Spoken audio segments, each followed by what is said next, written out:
Pada Rabu 22 Februari 2023, sebuah video viral di media sosial Telegram. Dalam rekaman tersebut, memperlihatkan Bars Cascade menghancurkan senjata super Amerika. Para pejuang Bars Cascade menemukan dan mengoreksi tembakan ke sistem artileri musuh lain, M777 yang terletak di dekat Kherson. Seperti yang terlihat dalam rekaman, tembakan akurat seketika meledakkan M777 angkatan bersenjata Ukraina. Hingga video ini beredar, belum ada informasi resmi terkait total kerugian yang diperoleh dari insiden ini. Hari ke-364 Rusia melaporkan secara total 386 pesawat Ukraina, 210 helikopter, 3.203 kendaraan udara tak berawak, 405 sistem rudal anti pesawat dieliminir sejak awal operasi khusus.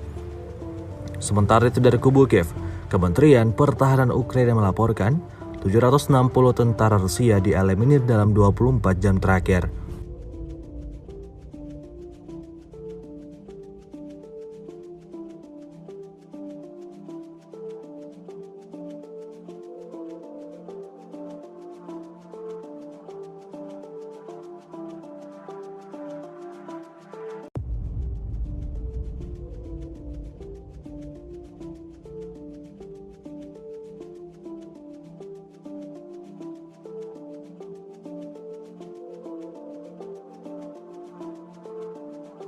Terima kasih sudah nonton.